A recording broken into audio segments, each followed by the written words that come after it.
할렐루야. 예, 주님의 이름으로 사랑하고 축복합니다. 우리 옆에 있는 분들과 우리 이제 구정 명절인데요, 새해 인사하실 때 새해 복 많이 받으시라고, 하나님을 더욱 갈망하는 자리에 서자고, 큰 은혜 누리자고 우리 옆에 있는 분들과 함께 인사하겠습니다. 새해 복 많이 받으세요. 예, 하나님을 갈망함으로 더 큰 은혜의 자리에 설 수 있기를 간절히 축원합니다. 예, 오늘 우리는 다윗 그 하나님을 갈망하다 이제 5번째 시간입니다. 차이 극복하기라고 하는 제목으로 이 시간 함께 말씀의 은혜 나누길 원합니다. 여러분들 잘 우리 지금 연세 많으신 분들도 웬만하면 아실 것 같은데요, BTS라고 들어보셨죠? 방탄소년단. 예, 세계적인 아티스트들입니다. 그러니까 뭐 이 젊은 청년들이 이 세계에서 얼마나 이름이 크게 날리는지요, 최고의 아티스트들입니다. 근데 이들이 속해 있는 바이브라고 하는 하이브라고 하는 회사가 있는데요, 여기 이사회 의장인 방시혁 씨라고 있습니다. 이 사람이 자신의 모교인 서울대에 가서 졸업식에 아마 연사로 등단을 해서 이런 얘기를 했다고 해요. 오늘의 나를 만든 건 화라는 거예요. 내 안에 막 분노가 있었는데 이 분노가 오늘 자신을 만들었다고 얘기를 해요. 그래서 신문 기사를 찾아봤더니 그런 얘기를 하더라고요. 뭐에 대한 분노가 있었냐 하면 이런 거예요. 적당히 일하는 무사한 일, 여기에 자기는 분노했다는 거예요. 그리고 그 음악 산업의 불합리, 부조리, 여기에 대한 이 분노 때문에 자기가 할 수 있는 일이 뭘까 고민하면서 열심히 했다는 거예요. 그래서 지금 이걸 이루었다라고 하는 얘기를 하는 겁니다. 그러니까 분노가 무조건적인 그 악한 덕목이 아니라는 거죠. 이 분노라고 하는 것을 통해서 어떻게 보면 세상을 바꿔나갈 수 있는 동력이 생겼다. 자기가 지금 열심히 일하는데 내가 왜 열심히 일하냐? 이 분노 때문에 그랬다라고 하는 거예요. 어떻게 보면 역설적 의미를 담고 있는 이야기가 아닌가 싶습니다. 그렇습니다. 여러분, 분노라고 해서 똑같은 분노가 아닌 거예요. 이 분노에도 차이라고 하는 게 있다는 거예요. 이런 거죠. 이 분노도 한 3가지로 나누어 볼 수 있는데요, 이 거룩한 분노라고 하는 게 있습니다. 이 거룩한 분노는 분명한 목적이 있어요. 그래서 그것이 합리적이고 정의로운 경우에 해당합니다. 그래서 거룩한 분노를 보임으로써 행위의 부당함이 이게 바로잡히게 되어지고요, 또 그러니까는 결과는요 정의로울 수밖에 없는 거죠. 두 번째는 이 냉정한 분노라고 하는 게 있습니다. 이 냉정한 분노, 화낼 만한 일에 화를 내는 거예요. 그러니까 우리가 화낼 만한 일들이 많잖아요. 그러나 이 거룩한 분노와는 차이가 있어요. 대의명분이나 공의로움이라고 하는 걸 찾아볼 수 없는 겁니다. 제가 어제도 김천 가서 아버님 인사드리고 올라오는데요, 이 막내가 뒤에 목바지를 빼가지고 이따가 목바지 끼면서 저기 안전벨트를 매는데, 안전벨트를 딱 매는데 계속 뽑아도 뽑혀버리고 마는 거예요. 그러니까 그래서 제가 야, 적당히 좀 뽑지 그걸 끝까지 뽑냐고. 끝까지 뽑아가지고 다시 안 들어가는 거예요. 예. 그러니까 화낼 만한 일인가요? 저는 화낼 만한 일이라고 생각해서 화를 내려고 했더니 저 집사람이 저한테 화내지 말라는 거예요. 그래서 화 안 냈어요. 화 안 내고 꾹 잡고 왔는데 좀 있다가 아빠 되네요? 예, 이게 돼버린 거예요. 그래서 참기를 잘했다. 거기서 한번 또 소리 한번 빽 질렀으면, 냉정한 분노로 또 근데 이 냉정한 분노는 어떤 문제가 생기냐면 이게 악한 분노로 바뀌어요. 왜냐하면 분노하지 않아도 되는 일에 분한 그 모습을 드러내는 겁니다. 홧김에 표출하는 분노입니다. 이 악한 분노라고 하는 거, 홧김에 표출하는 분노. 납득할 수 없는 이유로 자신의 화난 감정을 막 해소하는 거죠. 그러니까 엄마들이 좀 그런 경우들이 있어요. 처음에 애들을 막 뭐라고 하는데요, 나중에 보면은 그 화가 이게 화를 일으켜 갖고 막 해요. 그러면 저희 집사람이 애들 어릴 때 막 애들한테 혼내는 거 보면 제가 슬그머니 도망갔어요. 왜냐면 너도 이리 와 그럴까 봐. 그럼 저도 이제 혼나야 되잖아요. 그래서 슬그머니 도망가고 그러긴 했는데, 또 저희 어머니한테는 또 그런 모습도 봤어요. 예, 설거지를 하다가 갑자기 설거지를 확 집어던지는 거예요, 그릇을. 저희 어머니가 그런 때도 있었어요. 왜 그러냐 그랬더니 본인도 잘 모르겠대요. 예.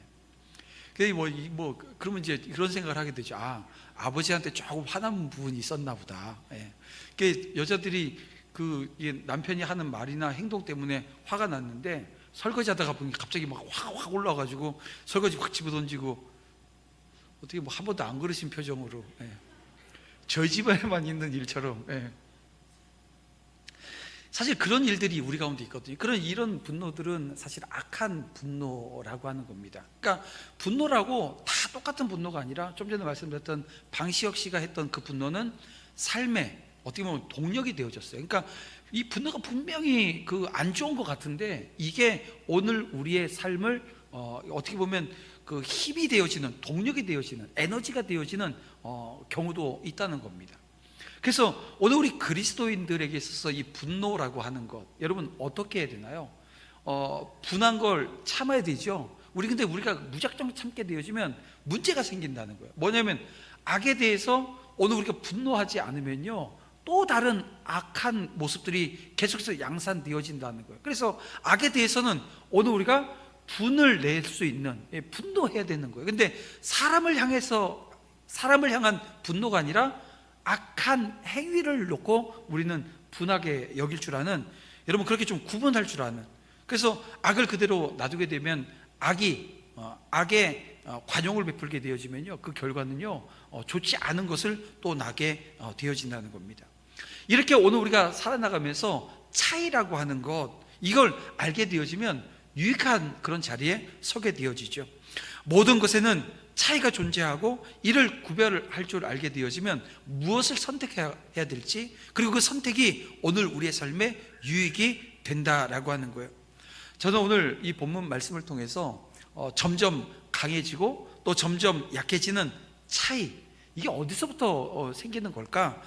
이거 여러분들과 함께 나누면서, 약해지는 이유에 대해서는 별로 관심이 없고요, 좀 우리가 어떻게 하면 점점 강해질까, 여기에 좀 우리가 중심을 두고 말씀을 좀 봤으면 좋겠어요. 여러분 그렇지 않아요? 우리가 시간이 지나면서 약해지기를 원하시는 분들 계세요? 나는 나이가 들면서 약해질 거야, 난 넘어질 거야, 나는 그냥 쓰러질 거야, 이런 사람은 없잖아요. 또 내가 하고 있는 일들이 계속해서 잘 되어지기를 원하지, 이게 한 10년 있으면 이게 그냥 없어졌으면 좋겠어, 이런 생각하는 사람들도 없다는 것입니다. 자, 그러면 점점 강해지는 사람과 점점 약해지는 사람의 차이라고 하는 게 어디서부터 나오는 걸까요? 그리고 강성화했다가 쇠락하게 되어지는 이유는 어디에 있는 것입니까? 여러분 거기에 대한 답은 아주 간단합니다. 하나님의 뜻을 따르는가, 아니면 자신의 욕심을 따르는가라고 하는 거예요. 다윗도 40년간 이 이스라엘을 통치했습니다. 사울도 40년을 통치했어요. 근데 사울이 통치했던 40년 중에 딱 2년만 하나님의 뜻을 따랐고요, 38년은 자기 욕심대로 자기 뜻을 따르는 그 사울의 모습을 봅니다. 그래서 어떻게 보면 되게 불쌍하고 불행한 인생을 산, 계속해서 쇠락되어진 인생의 자리에 서 있었던 사울의 모습을 보게 되어져요. 그래서 오늘 우리가 이 다윗의 집안과 이 사울의 집안의 모습을 통해서 하나님의 뜻을 따르는가, 아니면 사람의 욕심을 따르는가, 그래서 그 결과가 무엇인가라고 하는 것을 오늘 우리가 좋게 알 수 있는 대목이라고 하는 것입니다. 하나님의 편에 선다는 게 그만큼 중요한 거예요. 그 차이를 알게 되어지면 삶의 자리에 내가 무엇을 선택하고 무엇을 유지해야 될 것인가 라고 하는 것이 눈에 들어오게 되어집니다. 여러분 다윗을 보세요. 다윗은 그 유다의 왕으로 세워졌어요. 근데 그 시작은 너무나도 미약했습니다. 왜냐하면 40년 동안 이 사울 왕가가 이 이스라엘을 다스렸기 때문에요, 모든 사람들의 그 영향력 아래 여전히 남아 있었다는 것입니다. 그런데 하나님께서 시간이 갈수록 다윗은 강성하게 하셨어요. 그런데 사울 집안은요, 점점 쇠락할 수 있도록 점점 약해지게 만들어 놓으셨다는 거예요. 여러분, 하나님은 당신을 가까이 따르는 사람들에게 이 다윗이 받은 은혜를 베풀어 주신다는 거예요. 오늘 우리에게도 하나님을 가까이 함으로 말미암아, 하나님을 갈망함으로 말미암아 이 강성해지는 은혜와 축복의 자리 여러분 서시기를 주님의 이름으로 축원함을 드립니다. 자, 그러면 여러분, 다윗이 하나님으로부터 받은 은혜가 어떤 은혜가 있을까요? 우리가 이 오늘 본문, 이 11절까지 있는 이 본문을 통해서 두 가지 은혜 받았던 것을 보게 되어집니다. 그 첫 번째 은혜가 뭐냐 하면 바로 형통하게 하시는 은혜를 이 다윗이 받게 되어집니다. 자, 1절 말씀을 우리 다시 한번 함께 보겠습니다. 다 같이 볼까요? 시작. 사울의 집과 다윗의 집 사이에 전쟁이 오래매 다윗은 점점 강하여 가고 사울의 집은 점점 약하여 가니라. 자, 여기 1절 말씀 안에 점점 더 강성해지는 이 비결이 나와 있습니다. 그 첫 번째 비결이 뭐냐면요, 인내라고 하는 거예요. 이 다윗 집안과 이 사울 집안에 계속해서 전쟁이 있었습니다. 그러니까 이만큼 다윗이 통일 이스라엘의 왕이 되어진다라고 하는 것은요, 너무나도 어려운 일이었다는 거예요. 그렇습니다. 다윗이 유다 지파의 왕으로 이 통일 이스라엘 왕국의 왕이 되기까지는 몇 년이 걸렸어요? 7년 6개월이라고 하는 시간이 있었습니다. 그러니까 짧지 않은 기간이에요. 그리고 그 기간은 결코 평안한 기간이 아니라고 하는 것을 우리는 알고 있습니다. 우리 사무엘하 2장 12절 이하에 보게 되면 이 기본에서 전쟁이 한번 있었잖아요. 누가 이겼어요? 다윗이 이겼어요. 다윗 쪽에서 이겼는데 이 이긴 전쟁으로 인해서 끝난 게 아니고요, 그 이후에도 계속해서 작고 큰 전쟁들이 계속해서 빈번히 일어나고 있었다는 것입니다. 그런데 성경은 그 전쟁 가운데 어떻게 했다고요? 점점 다윗의 집이 강성해져 갔다, 이렇게 지금 말씀해 주고 있거든요. 여러분, 신앙의 싸움이라고 하는 것이 뭐 한 번의 싸움으로 판가름이 나면 얼마나 좋겠습니까? 근데 그렇지 않다는 거예요. 오랜 시간이 요구되어진다는 것입니다. 특별히 내 주변에 있는 악한 이웃, 악한 불의한 이웃이 내 앞에 있어요. 근데 내가 이 사람을 선으로 이겨야 되거든요. 성경은 악을 악으로 갚지 말라고 이야기합니다. 악을 선으로 갚으라는 거예요. 선으로 대하라는 거예요. 그런데 이 선으로 대하는 이 과정 중에는 인내라고 하는 게 요구되어진다는 거예요. 더 나아가서 그 영생의 언약을 성취받아 완전한 신앙의 승리자가 되기 위해서 더 큰 인내가 오늘 우리에게 필요하다는 거예요. 왜냐하면 성도들에게 이 사단의 끈질긴 공격이 쉬지 않고 가해지기 때문에 그렇습니다. 하지만 그럴 때일수록 성도들은 다윗이 사울 왕가의 공격을 인내했듯이, 그렇게 인내하며 맞섰듯이 이 사단의 공격을 우리가 인내함으로 극복해야 된다는 것입니다. 그럴 때 하나님은 성도를 여러분 승리의 길로 인도해 주시는 거예요. 자, 그러면 이런 그 의문을 우리는 품지 않을 수 없습니다. 왜 하나님은 어떤 이유로 이 성도의 승리를 지연시키는 것일까라고 하는 거예요. 아니, 예수님께서 십자가 지심으로 승리하셨는데 그 승리가 오늘 우리의 승리라고 말씀해 주셨는데, 오늘 우리의 삶의 자리를 보게 되어지면 여전히 지금 인내하라고 계속해서 인내를 우리에게 말씀해 주고 계시거든요. 근데 언제까지 인내해야 되죠? 언제까지 내가 기다려야 되죠? 이런 마음이 든다는 거예요. 여러분, 야고보서 1장 4절 말씀을 보면 이렇게 말씀합니다. 인내를 온전히 이루라. 이는 너희로 온전하고 구비하여 조금도 부족함이 없게 하려 함이라.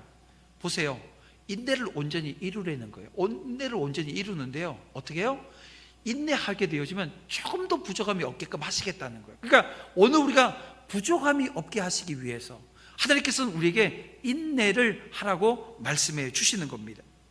하나님이 다윗에게 오랫동안 이 사울 왕가와 싸우게 하세요. 이게 다윗이 그 7년 6개월 동안 그 이스보셋과 싸우는 그 과정이 있었는데, 그 전에도 10년이 넘는 세월, 그 기간이 얼마인지 정확히 모릅니다. 하지만 모든 성경학자들이 10년이 넘는다고 이야기를 하니까요, 이 10년이 넘는 동안 도망자 신세를 했고, 그러니까 어떻게 보면 좀 길게 잡으면 다윗이 하나님께서 너 그 이스라엘 왕이 될 거야 하고 기름 부어 주시고 거반 20년이라고 하는 시간이 걸렸다는 거예요. 그리고 나서 지금 통일왕국의 왕이 되어졌다, 이렇게 여러분 보셔야 되는데요. 여러분 보세요. 그러면 왜 이런 기간을 두셨냐는 거예요. 우리는 거기에 대한 답이 이런 겁니다. 신앙 인격이 그 연단을 통해서 세워지는 자리를 주님께서 마련하신 거죠. 마찬가지입니다. 하나님께서도 성도들을 온전하고 성숙한 신앙인으로 성장시키고자 승리를 미루는 거예요. 여러분, 승리하는 일이 중요한 게 아니라는 것을 우리는 기억해야 됩니다. 승리하는 것이 중요한 것이 아니라 그 뭐가 중요한 걸까요? 승리가 온전한 것이 되어져야 돼요. 그리고 그 승리를 유지하는 것이 중요한 것입니다. 때문에 하나님께서는 오늘 우리 성도의 이거 신앙 인격부터 어떻게 만들어 주시는 거예요? 승리자답게. 오늘 우리 인격이 그래 승리자답게 그런 그 과정이, 그래서 연단의 과정이 되어지는 거죠. 성도 여러분, 불의한 이웃을 같은 불의를 사용해서 이기면 그것은 승리가 아니고요, 사단에게 패배한 것이 되어집니다. 그러니까 오늘 우리가 많은 오해들을 해요. 불의한 자들과 똑같이 불의한 방법으로 싸워놓고 이겼어요. 그래놓고선 하나님 감사합니다. 하나님 앞에 감사할 일이 아니고요, 회개해야 될 일이거든요. 감사해야 될 자리와 회개해야 될 자리를 잘 구분할 수 있는 것도 지혜입니다. 보십시오. 다윗은 오직 하나님의 의와 진리로 승리의 날을 기다림으로 결국 승리의 길에 서지 않습니까? 그러므로 성도 여러분, 인내는 신앙의 가장 중요한 요소의 하나라고 하는 것을 믿어 의심하면 안 되는 겁니다. 그래서 오늘 우리가 믿음도 사실 인내를 통해서 성장해요. 소망은요, 인내가 없으면요, 소망은요, 인내 끈이 떨어지고 맙니다. 사랑은요, 내 안에 있는 내 기준 가지고 사랑하는 것은요, 그냥 한 번의 사랑, 몇 번의 사랑으로 끝나버리고 말지요.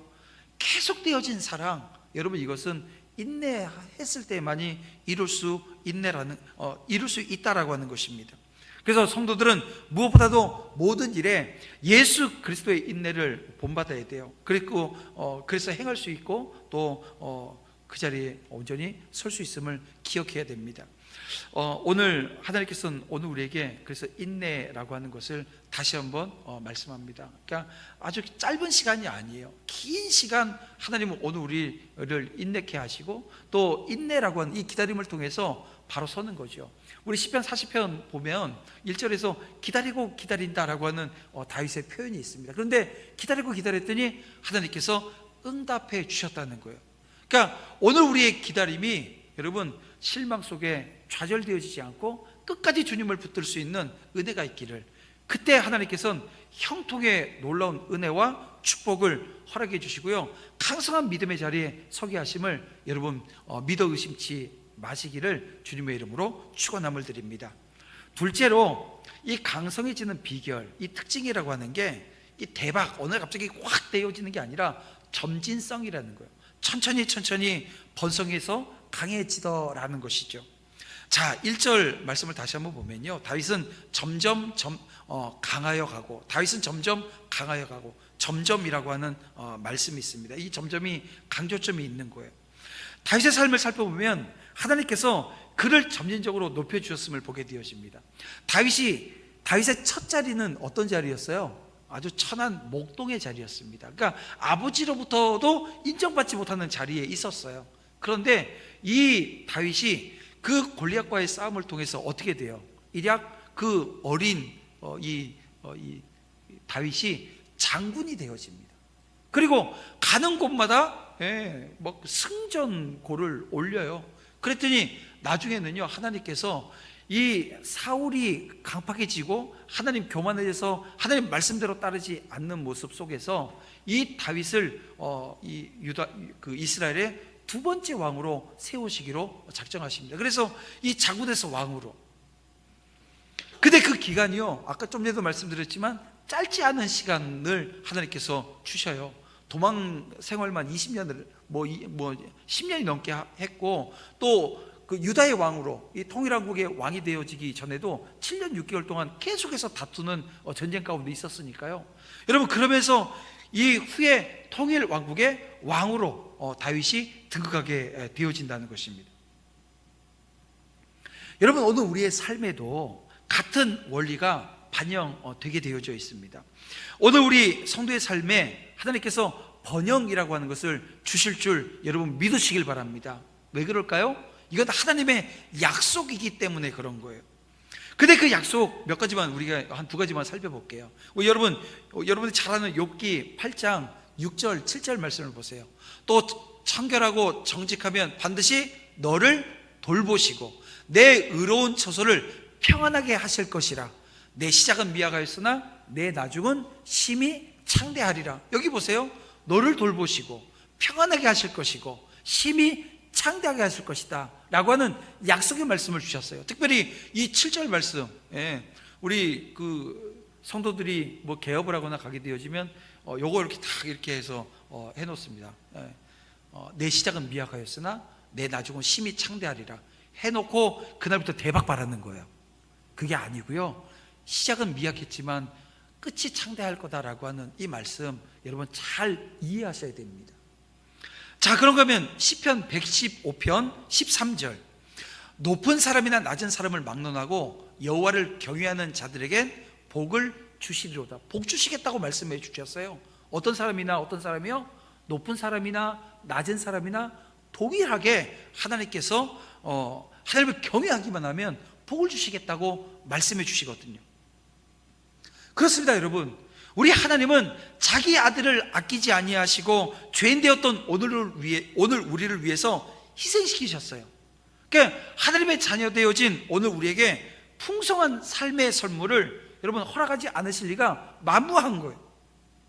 근데 여러분, 오늘 우리가 여기서 짚고 넘어가야 될 것이 뭐냐면, 성도들의 삶의 번영은 단번에 이루어지는 것이 아니라 어떻게 해요?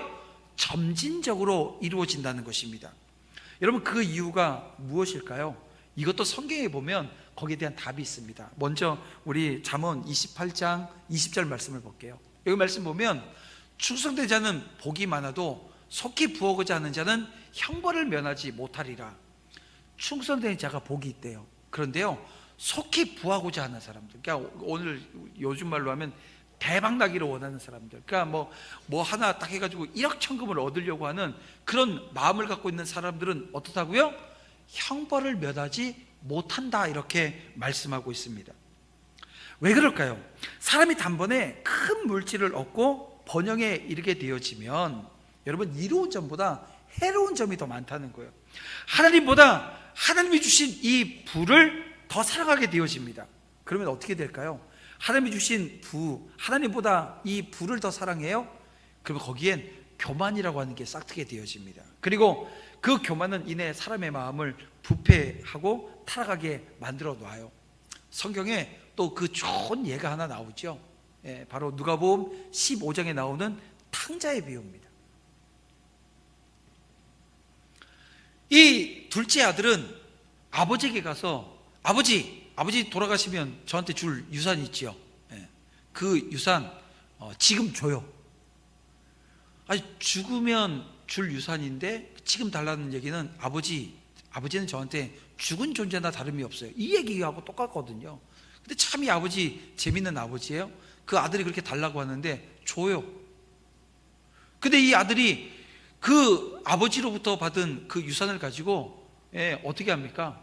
이게 뭐 자기가 번 게 아니니까요, 이거 가지고 타락하는 거예요. 왜? 교만해져서 타락하는 생활을 살더라는 것입니다. 그러니까 우리가 자녀들한테 그 돈을 물려주는 거, 이거 너무 위험한 겁니다. 왜냐하면 이게 지금 탕자의 비유만 보더라도요, 자기가 수고하고 자기가 노력해서 얻은 게 아닌 것을 가지고 뭔가를 했을 때는요, 뭐가 빠져버릴까요? 간절함이라고 하는 게 빠져요. 하나님을 향한 갈망도 없습니다. 왜냐하면 돈이 돈을 버는 그런 구조라고 하면 이 간절함에 빠져버리니까요, 거의 그 아버지가 준 거 가지고 사업을 하고 장사를 하는 사람들은 거의 어려움을 다 겪습니다. 안 겪으면 그게 이상한 거예요. 그게 그런 과정에 있거든요. 그래서 철저하게 그 광야 생활을 하고 그 광야 생활을 통해서 삶에 대한 책임을 질 수 있는 그런 여력이 없는 상황에서 뭔가 주어졌을 때 문제가 발생하는 것을 보게 되어집니다. 여러분, 그런 거예요. 하나님은 성도의 신앙 성장과 비례해서 이 번영이라고 하는 축복을 주시는 거예요. 하나님 주시는 복은요, 그런 거예요. 우선 영혼이 하나님 앞에 바르게 됨에 따라 이 범사가 잘 되어지고 그리고 강건케 해주신다는 것입니다. 그러면 하나님이 주시는 복을 어떻게 해요? 잘 관리할 수 있어요. 선용할 수 있어요. 그래서 더욱더 번영하는 자리에 서게 되어진다는 것입니다. 자, 이와 같은 원리는 성도의 구원의 축복에도 그대로 적용되어지지 않습니까? 우리 개혁교회, 우리 개혁주의 교회의 그 구원의 서정하게 되면 9단계를 얘기합니다. 근데 이걸 좀 추격해서 얘기하면 이런 거예요. 처음에는 죄인 되었던 우리를 불러주셨어요. 그리고 부르신 자를 의롭게 하시고 그 의로운 자들에게 하나님의 성품을 갖게 하셔요. 그래서 하나님을 닮아 거룩한 삶의 자리로 나아갈 수 있도록 성화시켜 주십니다. 그 후에는 부활시켜 완전히 영화롭게 만들어 주시는 거예요. 그래서 여러분, 잠언 20장 21절 말씀, 처음에 속히 잡은 산업은 마침내 복이 되지 아니하느니라 라고 하는 이 성경을 정말 여러분 교훈 삼으셔야 됩니다. 조급하게 이 번영하고자 하는 마음을 내려놓고요, 가장 먼저 해야 될 게 뭘까요? 우리 마태복음 6장 33절 말씀, 먼저 그의 나라와 의를 구하라 라고 하는 이 말씀을 여러분 오늘 우리 삶의 기준 삼아야 된다는 거예요. 그러면 하나님이 점점 온전하게 번영하는 복을 주신다는 것입니다. 점점 강성해지는 과정에서 오늘 우리가 인내해야 하고, 이 과정이라고 하는 것을 통해서 경건의 모양이 만들어지는 그 연단의 과정을 오늘 우리가 필요로 한다는 거죠. 그래서 누리게 되어질 강성하고 형통한 삶을 소망하고 또 그 자리에 서야 되는 것입니다. 그래서 오늘 우리가 기도하는 거예요. 엎드리는 거예요. 왜냐하면 내 힘이 아닌 여러분 하나님께서 주시는 은혜로 내가 강성해진다, 하나님께서 주시는 그 복으로 내가 형통한 삶의 자리에 서야 된다라고 하는 기준이 있기 때문에 기도하는 자리에 서는 것입니다. 하지만 여러분, 우리가 또 하나 알아야 될 것은 우리가 소망하는 것 이상으로, 오늘 우리가 갈망하는 것 이상으로 우리 하나님께서 오늘 저와 여러분이 강성해지기를 원하신다는 것입니다. 그래서 일찍이 하나님은 여호수아를 통해서 누가 형통한 삶을 살 수 있는지를 가르쳐 주셨어요. 여호수아서 1장 7절, 8절, 9절 말씀인데요, 우리 다 같이 한번 읽어볼까요? 오직 강하고 극히 담대하여 나의 종 모세가 내게 명령한 그 율법을 다 지켜 행하고 우로나 좌로나 치우치지 말라. 그리하면 어디로 가든지 형통하리니 이 율법책을 내 입에서 떠나지 말게 하며 주야로 그것을 묵상하여 그 안에 기록된 대로 다 지켜 행하라. 그리하면 내 길이 평탄하게 될 것이며 내가 형통하리라. 내가 내게 명령한 것이 아니냐. 강하고 담대하라. 두려워하지 말며 놀라지 말라. 내가 어디로 가든지 내 하나님 여호와가 너와 함께 하느니라 하시니라. 아멘. 여러분, 이 말씀 보세요. 하나님께서 여호수아를 통해서 주신 약속의 말씀입니다. 그 하나님의 말씀을 떠나지 않고 밤낮으로 되새기면서 마음을 다해서 그 말씀을 행하는 사람이 되라는 거예요. 여러분, 다윗이 이 말씀대로 그렇게 행함으로 말미암아 여러분 하나님이 주시는 복을 누리지 않습니까? 그렇다면 여러분, 이 하나님의 약속하신 형통함이라고 하는 것은 여러분 이 세상에서 누리는 물질적인 부와 여러분 높은 지위를 말하는 걸까요? 지금 우리 다윗을 얘기하니까 다윗이 얼마나 부자였고 얼마나 높은 자리에 있었는지를 우리는 아니까 거기다 초점을 맞추려고 해요. 그런데 그게 아니라는 거예요. 하나님과 가까이 하는 사람만이 경험할 수 있는 참된 평강, 영적 부유함을 말하는 것입니다. 참된 평강, 이게 지금 사실은 이 다윗이 하나님께서 주신 이 강성함에 여러분 가장 기본되어 자리였고요, 끝까지 그 자리를 지켜내는 그 모습을 우리는 보게, 중간에 흔들리기도 하고 넘어지기도 하고 어떻게 보면 자빠지기도 했어요. 그런데요, 이내 다시 돌아올 수 있었던 이유가 이런 겁니다. 영적 부유함이 그게 있었기 때문에 그래요. 여러분, 오늘 우리 삶이, 지금 현재 내 삶이 때로는 초라할 수 있어요. 미약하게 느껴질 수 있습니다. 그러면 내 삶이 초라하고 미약하게 보이면 그 순간 하나님의 말씀으로 자기 자신을 비춰보시길 바랍니다. 내가 미약하다, 내가 지금 초라하다라고 하는 것이 어떤 모습인지가 해석되어진다는 거예요. 그리고 오늘 우리가 그 하나님 말씀을 통해서 나를 비춰봤으면 결단해야 됩니다. 뭐냐면 순종을 결단해야 돼요.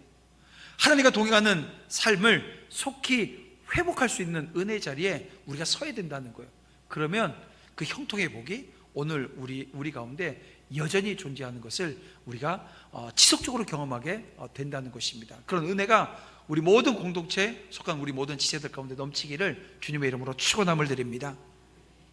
두 번째, 그 하나님께 받은 은혜, 이 은혜 두 번째는요 이겁니다. 소원을 이루신다는 거예요.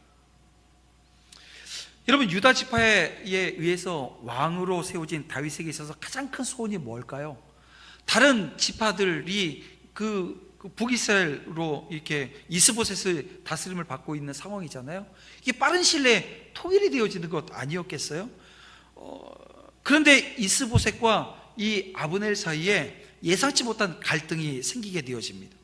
이 아브넬이 사울의 첩과 동침을 해요. 왜 그랬을까요? 자기도 같은 위치, 같은 레벨이다라고 하는 걸 지금 드러내고 싶었던 거겠죠. 그런데 이것으로 인해서 이 문제가 되어지고 뭐라고 하니까 갈라지게 되어집니다. 감정이 상한 이 아브넬은 이스보셋을 버리고 다윗에게 이스라엘을 넘겨줄 결심을 하게 되어집니다. 근데 이 아브넬의 이런 결심 보게 되어지면 이 배경에는 다윗이 오랫동안 그 다윗 집안과 이 사울 집안이 싸웠잖아요. 그런데 계속 져요. 지는 거예요.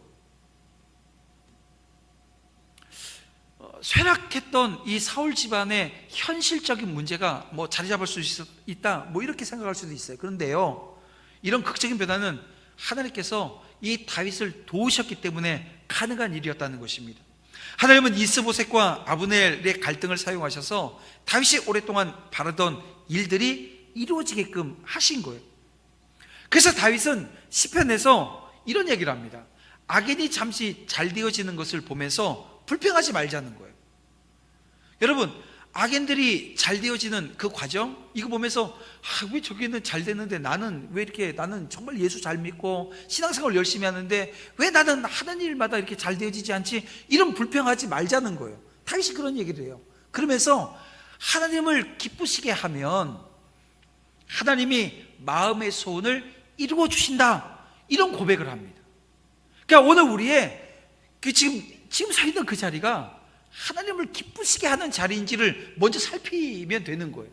그러면 하나님께서 내가 하나님의 마음을 기쁘시게 해드리면 하나님이 내 마음의 소원을 아시잖아요. 이루어 주신다는 거예요.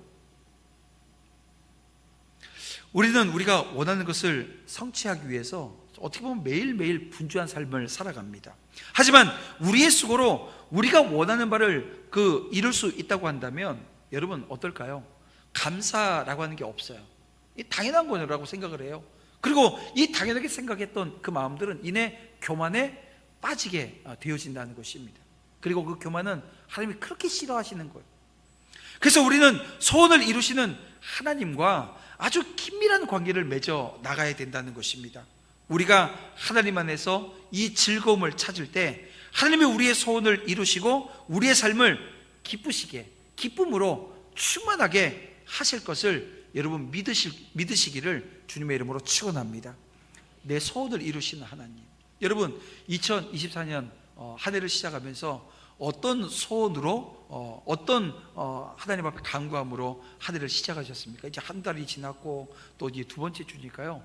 아니 시간이 이렇게 빨리 지나가나 싶은데 여러분 왜 이렇게 빨리 지나가 이렇게 생각하지 마시고 하나님께서 내 소원을 이루실 날이 빨리 온다라고 하는 것도 함께 느꼈으면 좋겠어요. 그러니까 시간이 빨리 지나가면 빨리 지나가는 대로 또 감사하게 느껴지는 거죠.